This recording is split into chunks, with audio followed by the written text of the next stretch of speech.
আপনারা শুনেছেন এখানে যিনি বীজ চাষী ছিলেন তিনিও বলেছেন এবং প্রকল্প পরিচালক যে কথাটি বলেছেন এটি খুবই গুরুত্বপূর্ণ যে আমাদের এখানে আমরা পেঁয়াজ উৎপাদন করছি প্রায় 34 লক্ষ মেট্রিক টন, আমাদের চাহিদা 28 লক্ষ। তার মানে হচ্ছে আমাদের প্রায় 6 লক্ষ মেট্রিক টন আমরা বেশি উৎপাদন করি। এখানে একটি পরিসংখ্যান রয়েছে যেখানে দেখানো হয়েছে প্রায় 7 থেকে 8 লক্ষ টন পেঁয়াজ নষ্ট হয়ে যায় সংরক্ষণের অভাবে, বিভিন্ন প্রক্রিয়ার অভাবে, যেটির কারণে আমাদেরকে আবার পেঁয়াজ আমদানি করতে হয়। তো সেই জায়গাটিকে মূলত সরকার ফোকাস করে গুরুত্ব দিয়েই একদম প্রান্তিক পর্যায়ে যারা এটি চাষ করেন তারা কিভাবে সংরক্ষণ করবেন এই সংরক্ষণ প্রক্রিয়া সহজতর করার জন্য আপনাদের কাছে এসে পিডি মহোদয় এসে যে এই ব্যবস্থাটা করেছে, সংরক্ষণাগার করেছে, যেটি আপনারা নিজেরাই আপনাদের বক্তব্যে বলেছেন যে এই সংরক্ষণাগার পেয়ে এর আগে আপনারা পেঁয়াজ উৎপাদনকারী বেশ কয়েকজন বলেছেন চাষি যে গোয়াল ঘরে অথবা অন্য আত্মীয় স্বজনের বাসায় গোডাউনে রেখে পেঁয়াজ নষ্ট হয়ে যেত এক ধরনের, যেটি কিনা এই সংরক্ষণাগার পাওয়ার পরে এটি আর হচ্ছে না। তো এটি শুনে অত্যন্ত ভালো লেগেছে এবং আমি এই তথ্যগুলো এখানে আজকে নতুনভাবে আরো ভালোভাবে জানতে পারলাম। আমি গিয়েই আমি কথা বলেছি, আমি কৃষি সচিব মহোদয়ের সঙ্গে কথা বলবো, মন্ত্রণালয়ে কথা বলবো। আপনি জানেন যে আমাদের এই সুযোগটি রয়েছে আমার সরাসরি সরকারের দৃষ্টিগোচর করা, যে এটি আরও যদি ব্যাপকতা প্রসার বৃদ্ধি করা যায়, আরও সংরক্ষণাগার বেশি করে দেয়া যায়, তাহলে আমাদের পেঁয়াজের ঘাটতিটি আর থাকবে না। কারণ এই 4 লক্ষ বা 6 লক্ষ পেঁয়াজ আমদানি করতে গিয়ে আমাদের অনেক ফরেন কারেন্সি বৈদেশিক মুদ্রা অপচয় করতে হয়, যেটি দিয়ে আমাদের অন্যান্য আরো গুরুত্বপূর্ণ আমদানি চাহিদা মেটানো সম্ভব। আরেকটি বিষয় যে যে পেঁয়াজের আপনি যে পেঁয়াজ উৎপাদন করছেন, আমরা কিন্তু যে সবকিছু একজন উৎপাদন করে না। পেঁয়াজ একজন করে, আলু একজন করে, রসুন একজন করে, কাঁচামরিচ একজন করে। আপনি একইভাবে যেমন উৎপাদনকারী, ঠিক অপরভাবে আপনি ভোক্তা। পেঁয়াজ উৎপাদন করছেন, পেঁয়াজ বিক্রয় করে মরিচ কিনছেন। আমরা অবশ্যই চাই যে আপনি যেন ন্যায্য মূল্যে পেঁয়াজটি বিক্রি করতে পারেন। পাশাপাশি আপনি আবার ভোক্তা, আপনি কিন্তু মরিচ কিনতে গিয়েও চিন্তা করবেন যে মরিচের দামটা যেন কম হয়, আমি যেন একটু কম দামে কিনতে পারি। মরিচ উৎপাদনকারী আবার চাচ্ছে যে মরিচের দাম যেন অনেক বেশি হয়। এটি একটি সমন্বয় সাধন করা। আমরা সবাই একে অপরের উপর নির্ভরশীল, যে যে পেশায় আছে সবাই সবার উপর নির্ভরশীল। এককভাবে লাভবান হতে গেলে সবাই ক্ষতিগ্রস্ত হব।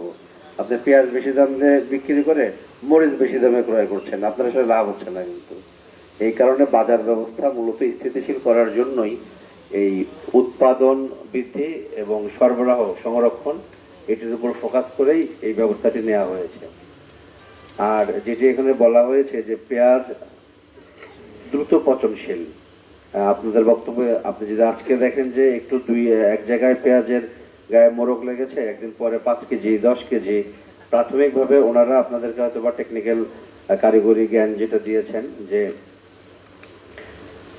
বাছাই করে সরিয়ে ফেলা, যেগুলোতে এরকম লাগে সেগুলো সরিয়ে ফেললে তাহলে এটি আর পারস্পরিক যে ছড়িয়ে যাওয়ার যে প্রবণতা এটি অনেকাংশে কমে যাবে। এই প্রকল্পের সবচেয়ে গুরুত্বপূর্ণ এবং ভালো লাগার দিক আমি মন্ত্রণালয়ে অনেক জায়গায় কাজ করেছি, দেখেছি এটির যে আপনারা জানেন যে প্রজেক্ট নিলে একটা বইয়ের মতো করে ডিপিপি বলে এটা। তো এই প্রজেক্ট ডিজাইন যিনি করেছেন তাকে আন্তরিক ধন্যবাদ এবং কৃতজ্ঞতা জানাচ্ছি যে এখানে আমাদের মা বোনদেরকে সম্পৃক্ত করেছে। আপনারা জানেন যে সভ্যতার শুরুতেই কৃষি ব্যবস্থা যখন চালু হয় এটির বীজ সংরক্ষণ থেকে শুরু করে এই পুরো কাজটা মেয়েরা করত এবং আমরাও আমাদের ছোটবেলায় দেখেছি দাদিরা বা এই ঘরে যে বীজ সংরক্ষণ মাটির মটকা বা আলাদাভাবে এই কাজটা কিন্তু মেয়েরা করতো, মারা করতো। এই বীজ সংরক্ষণের কাজে প্রাকৃতিকভাবেই তাদের একটা দক্ষতা রয়েছে, যেহেতু তাদেরকে এখানে সম্পৃক্ত করা হয়েছে ঘরে পেঁয়াজ সংরক্ষণের জন্য, এটি অনেক বেশি ফলপ্রসূ হবে অন্য যে কোনো প্রজেক্টের চেয়ে। আর মাঠে পেঁয়াজ উত্তোলনের কথা যেটি বললেন, আমাদের কৃষি বিভাগ প্রতিনিয়তই বাংলাদেশে এই কৃষি বিভাগ একটি বিভাগ যেটি বিজ্ঞানের শতভাগ প্রায়োগিক দিক মানে নিশ্চিত করছেন। তারা প্রতিনিয়ত গবেষণা করে এই যে গরম বাড়ছে, গরমের সাথে গরম সহিষ্ণু বিভিন্ন ধানের জাত থেকে শুরু করে অন্যান্য ফসলের বীজ উদ্ভাবন করছে। তারপর খুলনা অঞ্চলে, সাতক্ষীরা অঞ্চলে লবণাক্ততা বেশি হয়ে যাচ্ছে, লবণাক্ত সহিষ্ণু বিভিন্ন জাত উৎপাদন করছে। তারা এটা কাজ করে যাচ্ছে। আমরা এটি বলবো তারা যেন এটি নিয়ে গবেষণা করে, এবং এটা আমি মনে করি সম্ভব যে পেঁয়াজ উৎপাদনের ক্ষেত্রেও কোনো যন্ত্রের উদ্ভাবন করা, সেটি করলে আপনাদের জন্য আরো বেশি সহায়ক হবে। আর স্থানীয় আরেকটি সমস্যা যেটি, এটা আমার একেবারে জানা ছিল না, এটা অবশ্যই আমরা জেলায় গিয়ে এটির বিষয়ে একটি সিদ্ধান্ত নিব যে 42 কেজিতে মন আপনাদের কাছ থেকে ক্রয় করছে। এটি আমরা নিশ্চিত করব। এটি প্রচলিত আইন বিরোধী। আমাদের যে বিদ্যমান আইন আছে, এখানে যে জেলা মার্কেটিং অফিসারও আছে, ওনারা মূলত কৃষি পণ্যের এই যে মূল্য নির্ধারণ এই জায়গাগুলোতে ওনারা কাজ করে থাকে, সেটি অবশ্যই অনিয়ম হচ্ছে। এটি আমরা জেলা পর্যায়ে সভা করে এটির বিষয়ে একটি সিদ্ধান্ত নিব। আর আরেকটি গুরুত্বপূর্ণ বিষয় বলেছে যে এই যে সংরক্ষণাগার আপনাদেরকে করে দেওয়া হয়েছে, প্রতিনিয়ত কিন্তু সরকারের পক্ষ থেকে এসে এটা মেনটেনেন্স করা সম্ভব না, এটি আপনাদেরকেই করতে হবে। আমাদের দেশে একটি সমস্যা আছে, যে সমস্যা হলো কি, যে অনেক সময় মনে করি যে এটি সরকারি সম্পত্তি, সরকারের দায়িত্ব। আপনাকে ছোট একটা উদাহরণ দিই, যে এখানে ধরেন 20-30টা বাড়ি আছে, একটা রাস্তা আছে, সরকার করে দিয়েছে, রাস্তায় ছোট একটা খাল বা কোনো কারণে হয়েছে, খাল হয়েছে, এখন আপনি প্রতিনিয়তই যাচ্ছেন, দেখছেন খালটা, সবাই মনে করছেন যে এটা সরকার করে দিবে। কিন্তু এই যে 20-30টা উপকারভোগী বাড়ি আছে, যদি তাৎক্ষণিকভাবে ওখানে একটু মাটি ফেলেন বা কিছু করেন, তাহলে কিন্তু ওটা হয় না। সরকারের উপর নির্ভর করতে করতে তো ভেঙে বড় হয়ে যেতে পারে না, তখন আন্দোলন করে। এটা তো সরকার বলতে কি, আপনারাই তো, আপনাদের সম্পত্তি তো, আপনি তো ভোগ করছেন, আপনাদেরও দেখভালের দায়িত্ব আছে।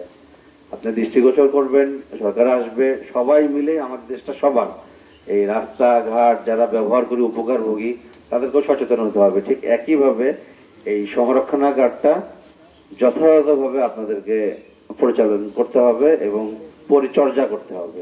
কোনো ধরনের যদি কারিগরি ত্রুটি হয়, যেটি হয়তো আপনাদের পক্ষে সম্ভব না, সেটি এখানে যারা স্থানীয় প্রশাসন আছে তাদের দৃষ্টিগোচর করলে তখন আমরা এটা সারিয়ে দেওয়ার চেষ্টা করব। সারা বিশ্বব্যাপী আপনারা জানেন যে এক ধরনের অস্থিরতা হচ্ছে, যে অতি সম্প্রতি ইরান আর ইসরায়েলের একটা প্রায় গন্ডগোল লাগার মতো অবস্থা হয়েছিল বা এখনো বিদ্যমান আছে। আমরা খুবই সৌভাগ্যবান যে বঙ্গবন্ধু বলেছিলেন যে বাংলাদেশের সম্ভাবনা, বাংলাদেশের উন্নতি কেউ আটকে রাখতে পারবে না। কারণ কি, আল্লাহ তাআলা আমাদেরকে এমন প্রাকৃতিক সম্পদ দিয়েছে, আমাদের এমন মাটি দিয়েছে, মিঠা পানি দিয়েছে, যে মাটিতে একটু বীজ বপন করলেই হয়ে যায়। যদিও জলবায়ু পরিবর্তনের কারণে এখন আমাদেরকে নতুন নতুন অনেক পদ্ধতি অবলম্বন করতে হচ্ছে, বা আমাদের পার্শ্ববর্তী যে পুকুর রয়েছে, আমরা সহজে মাছ চাষ করতে পারি। বিদেশে কিন্তু এক বিঘা জমি কৃষি উপযোগী করে ফসল ফলানো, এটা অনেক দুর্বহ কাজ, অনেক কষ্টের কাজ। সেই তুলনায় আমরা অনেক সহজে এটি করতে পারি। এবং মাননীয় প্রধানমন্ত্রীর পক্ষ থেকে ওনারা আমাদেরকে প্রায়শই মিটিংয়ে বলে থাকেন আপনাদের প্রতি কৃতজ্ঞতা জ্ঞাপন করতে, যে এই যে রাশিয়ান ইউক্রেন ওয়ার, করোনা পরবর্তীতে সকল কিছু বন্ধ হয়ে গিয়েছিল, অনেক দেশের খাবার সংকট হয়েছিল, আল্লাহর রহমতে আমাদের বাংলাদেশে একমাত্র আপনাদের জন্য, যারা কৃষি কাজের সঙ্গে সরাসরি সম্পৃক্ত, কৃষি উৎপাদন করেন, আপনাদের নিরলস পরিশ্রমের জন্য আমরা এই ধাক্কাটা পাই নাই। দুইটা শ্রেণীর মানুষের জন্য বাংলাদেশ করোনা পরবর্তী সময়ে খুব সুন্দরভাবে অর্থনৈতিক মন্দা কাটিয়ে উঠেছে।